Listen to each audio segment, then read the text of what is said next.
ತಾಲೂಕಿನ ತೋವಿನಕೆರೆ ಗ್ರಾಮದಲ್ಲಿ ಸನ್ಮಿತ್ರ ಸಹಕಾರ ವೇದಿಕೆ ವತಿಯಿಂದ ನಮ್ಮೂರ ಹಬ್ಬ ಎಂಬ ವಿನೂತನ ಕಾರ್ಯಕ್ರಮವನ್ನು ಆಯೋಜಿಸಲಾಗಿತ್ತು. ಗ್ರಾಮದ ಸುಮಾರು 10 ದೇವರನ್ನು 10 ಬೆಳ್ಳಿ ರಥದಲ್ಲಿ ಮತ್ತು ವಿವಿಧ ಕಲಾ ತಂಡಗಳಿಂದ ವಿಜೃಂಭಣೆಯಿಂದ ರಾಜ್ಯ ಬೀದಿಗಳಲ್ಲಿ ಮೆರವಣಿಗೆ ನಡೆಸಲಾಯಿತು. ಈ ಕಾರ್ಯಕ್ರಮದ ಸಮಾರೋಪ ಸಮಾರಂಭವನ್ನ ಸಿದ್ದರಬೆಟ್ಟದ ಬಾಳೆಹೊನ್ನೂರು ಶಾಖಾ ಮಠದ ಶ್ರೀ ವೀರಭದ್ರ ಶಿವಾಚಾರ್ಯ ಸ್ವಾಮಿಗಳು ಉದ್ಘಾಟಿಸಿದರು ಮತ್ತು ಅಧ್ಯಕ್ಷತೆಯನ್ನು ಶಾಸಕರಾದ ಡಾಕ್ಟರ್ ಜಿ ಪರಮೇಶ್ವರ್ ವಹಿಸಿದ್ದರು. ಕುಂಚಿಟಿಕ ಮಠದ ಡಾಕ್ಟರ್ ಹನುಮಂತ ಸ್ವಾಮೀಜಿಯವರು ಆಶೀರ್ವಚನ ನೀಡಿದರು. ಕಾರ್ಯಕ್ರಮದಲ್ಲಿ ಜಿಲ್ಲಾ ಪಂಚಾಯಿತಿ ಸದಸ್ಯರಾದ ಪ್ರಸನ್ನ ಕುಮಾರ್, ಅರಕೆರೆ ಶಂಕರ್, ಹಾಲಪ್ಪ, ಪಂಚಾಯಿತಿ ಸದಸ್ಯರಾದ ಗಂಗಾಣಿ, ಪುಟ್ಟರಾಜು, ಸುನಂದಮ್ಮ, ಪ್ರಸನ್ನ ಕುಮಾರ್ ಹಾಗೂ ಸಾವಿರಾರು ಮಂದಿ ಗ್ರಾಮಸ್ಥರು, ಮಹಿಳೆಯರು ಭಾಗವಹಿಸಿದ್ದರು. ಸನ್ಮಿತ್ರ ಸಹಕಾರ ವೇದಿಕೆಯ ರೇಣುಕಾರಾಧ್ಯ, ಪ್ರಸನ್ನ ಕುಮಾರ್, ಯೋಗೀಶ್, ಸಿದ್ದಗಂಗಯ್ಯ, ಬಾಬು, ಮಾಜಿ ಅಧ್ಯಕ್ಷರಾದ ಟಿ ಮಂಜುನಾಥ್, ಇನ್ನು ಹಲವಾರು ಸದಸ್ಯರು ಭಾಗವಹಿಸಿದ್ದರು. ವರದಿ ಸಿದ್ದರಾಜು, ದಾಸಲಕುಂಟೆ.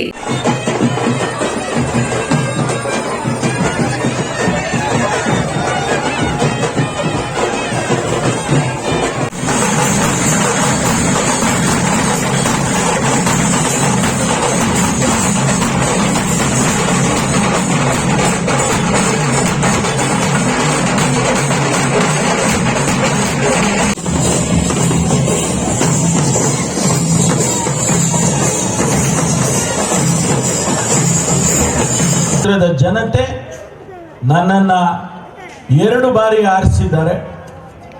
ಒಳ್ಳೆ ಟೈಮ್ನಲ್ಲಿ ಪಲ್ಟಿ ಓಡಿಸಿದ್ದಾರೆ. ಯಾಕೆಂದ್ರೆ 2013ರಲ್ಲಿ ಒಂದು ವೇಳೆ ಒಂದೇ ಒಂದು ಓಟ್ನಲ್ಲಿ ಏನಾದ್ರೂ ನಾನು ಗೆದ್ದಿದ್ರೆ ಈ ರಾಜ್ಯದ ಮುಖ್ಯಮಂತ್ರಿ ಆಗುವಂತ ಅವಕಾಶ ಇತ್ತು. ನಂದು ಹಣೆ ಬರ ಇರ್ಬೇಕಲ್ಲ, ಬರೀ ನಿಮಗೆ ಹೇಳಿದ್ರೆ ನಾನೇನು ಹಣೆ ಬರ ಬಹುಶಃ ನನಗೆ ಇರ್ಲಿಲ್ಲ ಅಂತ ಕಾಣಿಸುತ್ತೆ. ಪರವಾಗಿಲ್ಲ, ತೊಂದರೆ ಇಲ್ಲ. ಹಾಗಾಗಿ ಇವತ್ತು ಈ ಕ್ಷೇತ್ರದ ಜನತೆಗೆ ನನ್ನ ಕೈಲಾದಷ್ಟು ಕೆಲಸಗಳನ್ನ, ಸಹಾಯ ಅಂತ ಹೇಳೋದಿಲ್ಲ, ಕೆಲಸಗಳನ್ನ ಮಾಡಿದ್ದೇನೆ ಅಂತ ಅನ್ನುವಂತ ಆತ್ಮತೃಪ್ತಿ ನನಗಿದೆ. ತಮಗಿದೆಯೋ ಏನೋ ಗೊತ್ತಿಲ್ಲ. ಹಾಗಾಗಿ ಆ 2 ಮಾತುಗಳನ್ನ ನಿಮ್ಮ ಹತ್ರ ಹಂಚಿಕೊಂಡಿದ್ದೇನೆ. ಆಸ್ಪತ್ರೆ 32 ಕೋಟಿ ರೂಪಾಯಿಗೆ ಇಲ್ಲಿರ್ತಕ್ಕಂಥ ಆಸ್ಪತ್ರೆಯನ್ನ ದೊಡ್ಡ ಸಂಜೀವಗೌಡನ ಪಾಳ್ಯದ ಹತ್ರ ಹೊಸದಾಗಿ ಕಟ್ಟುವಂತ ಕಾರ್ಯಕ್ರಮಕ್ಕೆ ಅನುಮೋದನೆ ಸಿಕ್ಕಿದೆ. ಅದನ್ನು ಕೂಡ ಪ್ರಾರಂಭ ಮಾಡುತ್ತೇವೆ ಎನ್ನುವಂತ ಮಾತನ್ನ ಹೇಳ